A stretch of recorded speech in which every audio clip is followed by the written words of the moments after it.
Hey, Vintage Car Chronicles fans listening on Spotify, welcome to another deep dive. Today, we're going to be talking about a car that's become a bit of a legend. Yeah, the Lotus Carlton. The Lotus Carlton. Now, you might be thinking, isn't that just a souped-up family car? But trust me, Right. there's so much more to this story. It really is fascinating Yeah. how this car, which looks pretty ordinary at first glance, Yeah. managed to stir up so much controversy, become a favorite among a certain profession, and really kind of rewrite the rules of Right. what a performance sedan could be. Yeah. So let's set the stage for this one. Okay. We're talking about the early 90s. Yep. What was the deal with this Lotus Carlton? Was it always meant to be some kind of performance icon? Not quite. Yeah. No, it started life as a regular Vauxhall Carlton, Right. or an Opel Omega if you're on the continent. All right. It was your typical family sedan. Yeah. Nothing particularly special about it. Right. But then General Motors, the parent company, had this idea, they wanted a flagship performance car, Okay. something to really showcase their engineering prowess. All right, so they call up Lotus, famous for their lightweight sports cars, and they say, hey, can you work your magic on this family sedan? That's exactly it. And you have to remember at this time, Lotus was already collaborating with GM on the Corvette ZR1's engine, Oh, wow. the King of the Hill Corvette. So they had some experience with high-performance engineering. Right, so what did they actually DO to this unsuspecting Carlton? Did they just slap on a bigger engine and call it a day? Oh, if only it were that simple. Okay. They started by taking the Carlton's 3-liter straight-six engine Okay. and boring it out to 3.6 liters, but that was just the beginning. Right. They added twin Garrett turbochargers, not something you typically find in a family car. Twin turbos. Whoa, okay. That must have given it quite a kick. Yeah. What kind of power figures are we talking here? Hold on to your hats because this is where it gets really interesting. Okay. The Lotus Carlton cranked out a mind-blowing 377 horsepower and 419 pound-feet of torque. Gosh. To put that in perspective, that's more horsepower than a Ferrari Testarossa from the same era. No way. So you're telling me this family car had more power than a Ferrari? What did people think back then? I can imagine some jaws dropping. Absolutely. Yeah, it was a huge deal, and that's just part of the story. Okay. To handle all that power, Lotus had to beef up the entire car. Right. They reinforced the engine block, Okay. upgraded the pistons, crankshaft, connecting rods, pretty Right. much everything you can imagine. Yeah. And for the transmission, well, they borrowed the 6-speed manual straight from the Corvette ZR1. Oh, wow. Because nothing else at GM could handle the Lotus Carlton's insane torque. So they basically turned this mild-mannered family car Right. into a wolf in sheep's clothing. Yeah. I bet that made for some interesting encounters on the road. You can say that again. Imagine someone pulling up next to this unassuming sedan at a stoplight, thinking they could easily smoke it, Yeah. only to be left in the dust when the light turns green. The Lotus Carlton could hit 60 miles per hour in just over 5 seconds and reach a top speed of over 176 miles per hour. Wow. These are serious performance figures, even by today's standards. Yeah, that's definitely going to catch some people off guard. Yeah. But it wasn't just about straight-line speed, was it? Right. Lotus is known for handling Yeah. as much as power. Mm-hmm. How did they make sure this thing could actually handle all that newfound muscle? That's where Lotus really showed their engineering brilliance. Well- They didn't just focus on raw power. They made sure the car was balanced Right. and could handle properly. Yeah. They tweaked the suspension, refined the steering, upgraded the brakes, Yeah. all without making the car feel overly stiff or harsh. Right. They even used the self-leveling suspension from the Opel Senator Okay. to keep things stable at high speeds. Interesting. So it sounds like they were going for a more subtle approach to the exterior styling as well. Yeah. Would you say it was a sleeper then? Something you wouldn't look at twice unless you knew what was lurking under the hood? Yeah, they definitely didn't want to go over the top with the styling. Okay. They added a few subtle but functional touches. Yeah. A rear spoiler to help with downforce, Right. cooling vents on the hood to keep that turbocharged engine happy, Ah. and wider wheel arches to accommodate larger, grippier tires. Right. All of this was finished in a distinctive dark green Okay. called Imperial Green, which became synonymous with the Lotus Carlton. Imperial green, that has a nice ring to it. It does. So you have this unassuming sedan packing supercar levels of performance. Yeah. I'm guessing that didn't go unnoticed for too long? Oh, it definitely ruffled some feathers. In Right. fact, the Lotus Carlton became quite controversial. Right. Imagine a world where a family car could outrun some of the most exotic sports cars of the day. Yeah. People weren't quite sure what to make of it, you know? Yeah. It was just unheard of at the time. Yeah. Some people were thrilled by it, of course. The performance car enthusiasts loved the idea of a sleeper. You know, a car that could surprise everyone on the road. Right. At others, they Yeah. saw it as dangerous. Yeah. Irresponsible, even. It must have been quite a culture clash, this unassuming car, It was. suddenly shaking up the performance car world. Yeah. So what were the main arguments against the Lotus Carlton? Well, one of the biggest criticisms was its sheer speed. Okay. People argued that a car this powerful was simply too dangerous for public roads, Right. especially in the hands of less experienced drivers. Yeah. And remember, this was before electronic stability control and other modern safety features became commonplace. So it was a bit like unleashing a wild animal onto the streets. That's a pretty accurate analogy. Yeah. The Lotus Carlton really pushed the boundaries of what was considered acceptable in a road car at the time. Yeah. And it didn't help that the car became popular with a certain Unofficial clientele. official clientele, yeah. The Lotus Carlton's reputation as a getaway car, Yeah. I can see why its performance would be appealing Right. to those trying to outrun the law. It became almost legendary in the criminal underworld. Really? There are stories of police chases where the Lotus Carlton simply disappeared into the distance, Wow. leaving even high-performance police cars in its dust. That sounds like something out of a movie. It does, doesn't it? Yeah. Yeah. But its notoriety wasn't just down to its speed, was it?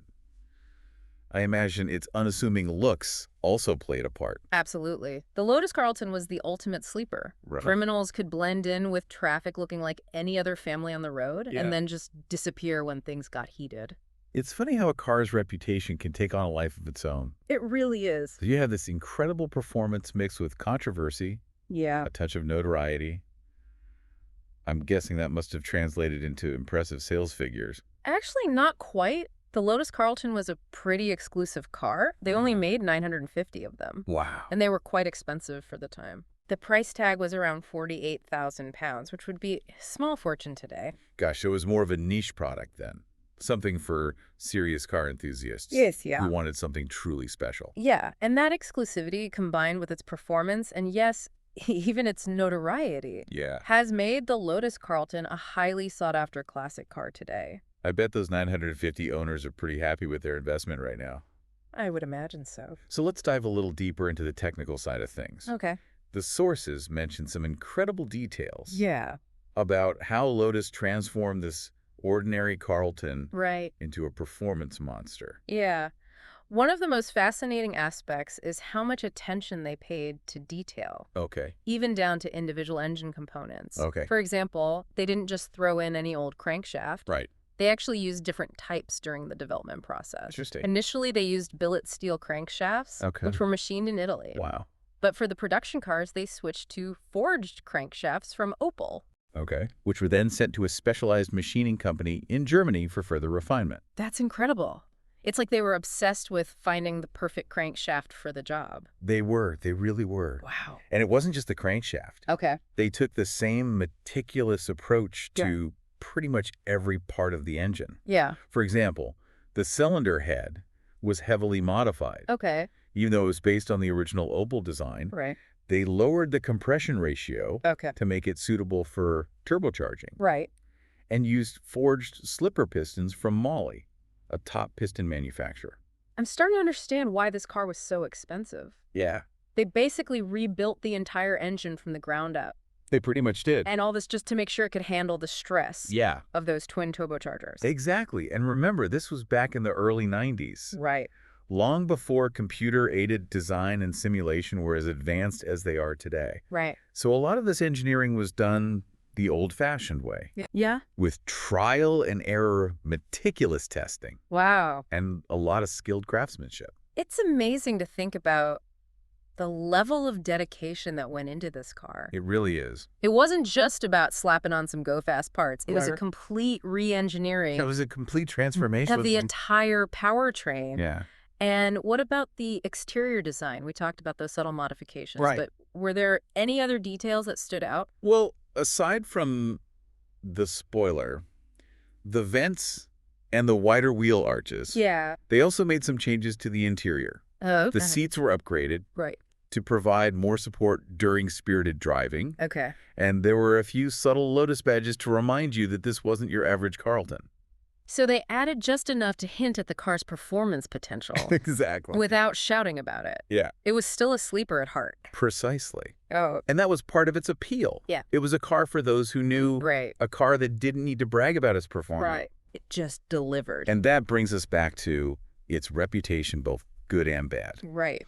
The Lotus Carlton was admired by enthusiasts, Yeah. feared by some, and even coveted by those on the wrong side of the law. Right. It was a car that provoked strong reactions. It did. And that's what makes it so fascinating to look back on today. Yeah, it really captured a specific moment in time. Yeah. A time when performance cars were starting to push the boundaries Right. of what was possible. Yeah. And it sparked important conversations about the role of high-performance cars in society. Right. Conversations that are still relevant today. It makes you wonder how a car like the Lotus Carlton would be received if it were released today. Yeah. Would it still cause the same kind of stir? It's an interesting thought experiment. Yeah. On the one hand, we're living in an era of electric supercars and hypercars Right. that can outperform even the most extreme gasoline-powered cars. Right. So in terms of sheer performance, the Lotus Carlton might not seem as shocking today. But there's something about its understated design and sleeper nature Yeah. that feels almost timeless. Right. Yeah. In a world of flashy, attention-grabbing supercars, Yeah. the Lotus Carlton's subtlety Yeah. would almost be a statement in itself. I think you're right. There's a certain elegance to its understated design. Yeah. It's a car that doesn't need to shout about its performance. Right. It lets its actions speak for themselves. And in a way that makes it even more appealing. Yeah. It's like a secret that only a few people are in on. Yeah, and let's not forget the historical context. Right. The Lotus Carlton emerged during a time when car enthusiasts were worried that performance cars were becoming too sanitized, too focused on technology and safety regulations. Yeah. The Carlton, with its raw power and analog driving experience, was a reminder of a bygone era. So it was a bit of a rebel, Yeah. a throwback to a time Yeah. when cars were more about the thrill of driving than lap times or fuel economy. And I think that's part of why it still resonates with car enthusiasts today. Right. It represents a time when performance cars were more visceral, Yeah. more engaging, more alive. There's a certain romance to that idea, isn't there? There is. This idea of a car that's a bit rough around the edges. Yeah. A bit unpredictable, Yeah. but ultimately rewarding to drive. It's a reminder that driving can be more than just transportation. Yeah. It can be an experience, an emotional connection Right. between human and machine. And the Lotus Carlton was a masterclass in creating that connection. It was. So as we wrap up this deep dive, what are some key takeaways you'd like our Vintage Car Chronicles listeners to remember about the Lotus Carlton? I think it's important to remember that the Lotus Carlton was more than just a fast car. Right. It was a cultural phenomenon Yeah. that challenged perceptions and sparked important conversations about performance safety Right. and the role of cars in society. Yeah. It was a car that pushed the boundaries of what was possible, Yeah. both technically and culturally. It was a car that refused to be ignored. It did. And even though it was only produced for a short period Right? and in limited numbers, its legacy continues to inspire and intrigue car enthusiasts today. It really does. And who knows, maybe someday someone will decide to revive the spirit of a Lotus Carlton for a new generation. Yeah. Maybe we'll see a modern-day sleeper Right. that captures that same magic. That would be something to see. It would. But for now, the Lotus Carlton remains a legend. Yep. A testament to a time when performance cars were bold, brash, and unapologetically thrilling. A true icon of its era. Well, thanks for joining us for this deep dive into the world of the Lotus Carlton. My pleasure. I hope you found it as fascinating as we did. And for all you Vintage Car Chronicles fans listening on Spotify, don't forget to tune in to the next episode where we'll be diving into another captivating automotive story. There's a new episode waiting for you every day, so be sure to subscribe and join us on this journey through automotive history.